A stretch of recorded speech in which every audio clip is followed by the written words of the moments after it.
Being a teenager is already a nightmare. Hormones, crushes, school, the existential dread of becoming an adult who still doesn't know how to do taxes. But now, imagine being Candace Flynn.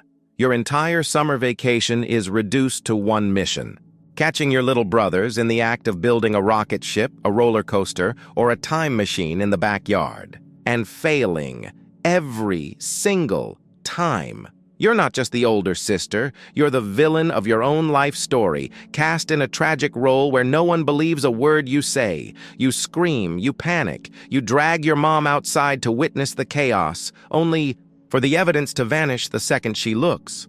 To her, you're not a whistleblower, you're just overreacting again. Living as Candace means waking up every morning already defeated, bracing yourself for another day where reality gaslights you. And deep down, you know the truth. You could present the entire Pentagon as proof, and your mom would still smile and say, "Candace, stop being so dramatic." Candace's life can be summarized in one word: busting. Not dreams, not ambitions, not romance. Just the endless, soul-crushing obsession of trying to bust Phineas and Ferb. This is not a hobby. This is not even a full-time job. This is a curse written into her DNA. Every episode of her existence begins the same way. She sees her brothers casually constructing a life-size replica of the Taj Mahal out of popsicle sticks. Normal siblings fight over the TV remote. Yours. Build functioning roller coasters. And what do? You sprint like a maniac to your mom, dragging her across the lawn, shrieking, "Mom, you have to see this!" And every time, without fail, the evidence disappears. The rocket is gone. The portal to Mars collapses. The 200-foot-high water slide just evaporates, leaving you standing there, sweaty, shaking, pointing at an empty backyard. Your mom looks at you the way people look at street performers yelling about government conspiracies. This is the tragic loop. No matter how fast you run, no matter how loud you scream, you will never, ever be vindicated. Sisyphus had his boulder. Candace has her mom's blind spot, and just like Sisyphus, she is condemned to roll her sanity uphill every single day, only to watch it tumble back down in flames. Let's talk about the mental side effects of being Candace Flynn. Imagine the pure psychological torture of watching impossible things happen right in front of your eyes. Flying submarines, teleportation devices, and skyscraper-sized inventions. Only to have every shred of proof erased seconds before you can show anyone. That's not just frustrating. That's gaslighting on a cosmic scale. Candace isn't just the annoying sister. She's the lone survivor of a summer-long psychological experiment where the universe conspires against her sanity. Each failed bust chips away at her mental health, pushing her closer to a breakdown. She doesn't need a vacation. She needs a 24-hour hotline and a team of licensed therapists on standby. Her screams, her frantic running, her desperate pleas to her mom, they're not overreactions. They're the cries of someone trapped in a Kafkaesque nightmare where reality bends just to make her look insane. And the worst part? Everyone laughs. Her brothers laugh, her friends laugh, and even the audience laughs. If Candace were real, she wouldn't be in Danville. She'd be in group therapy, clutching a stress ball, muttering about disappearing roller coasters, while the therapist nods in quiet horror. So yes, Candace is technically the antagonist of Phineas and Ferb, but in reality, she's a walking case study in post-traumatic stress disorder. And the universe? The universe is her abuser. Phineas and Ferb, adored, celebrated, geniuses in their own right. Candace Flynn, the sister whose only talent seems to be screaming in frustration while the world ignores her. Life as Candace is basically being the supporting character in your own story, where the main characters are your brothers and they don't even know you exist except as a source of comic relief. Every invention, every triumph, every absurdly impossible feat by her brothers is a personal reminder of her failure. They build roller coasters. She builds anxiety. They invent teleportation devices. She invents frantic strategies to get their mom to notice. It's like competing in the Olympics of sibling genius, except the medal is validation, and Candace will never, ever win. The cruel irony is that Candace is right, always. But right doesn't matter when the universe conspires to erase evidence and laugh at your misery. Phineas and Ferb are celebrated prodigies. Candace is the hysterical, hyperventilating sister no one takes seriously. And just like that, the joke isn't on her brothers. It's on Candace herself, trapped in a world where being correct is worse than being wrong.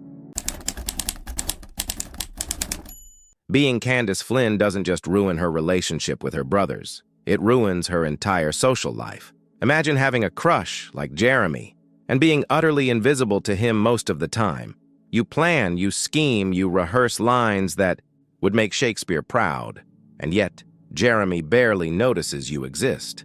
Congratulations, Candace. Your love life is as invisible as the disappearing roller coasters, and don't get us started on Friends. You'd think someone could empathize with your plight, but no. They either laugh at your obsessive antics or reluctantly nod while secretly wishing you'd chill. The result? Candace spends her teenage years in a constant state of social limbo, straddling the line between too dramatic and tragically ignored. Her social anxiety isn't helped by the fact that for all her efforts, she's trapped in a narrative where normal teenage experiences, prom, parties, crushes, take a backseat to the chaos erupting in the backyard. While everyone else is out living their teenage lives, Candace is running laps around her neighborhood like a hyperactive spy, trying to prove a truth that no one will ever believe. Being socially frustrated is not just part of her story, it's the entire subplot. And in Candace's world, subplot misery is the only consistent thing you can count on. Being Candace Flynn is not just a mental and emotional ordeal. It's a full-body workout in frustration. Every attempt to bust her brothers leaves her sprinting, tripping, tumbling, and occasionally crashing into garden gnomes, fences, or her own laundry basket.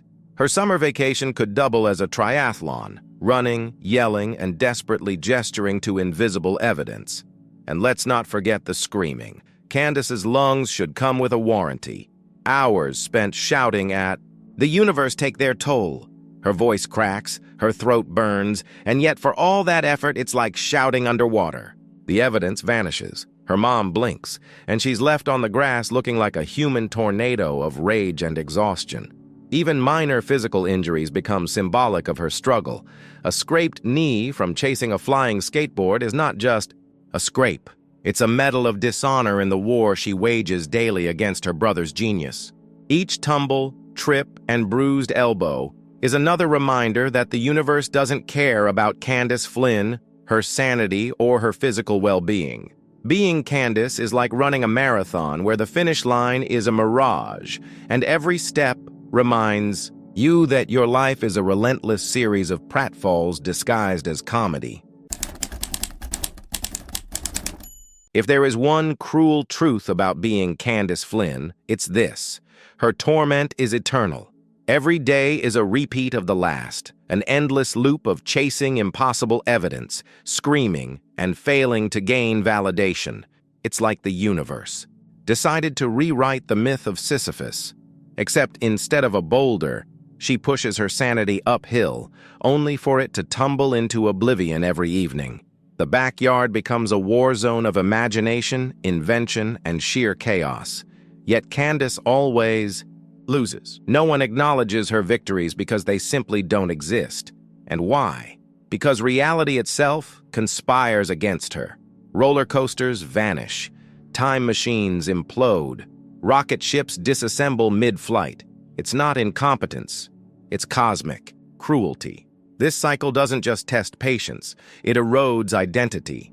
Candace begins to define herself by her failures. The countless times she tried and failed, screamed and was ignored, ran and fell, only to be reset for another day.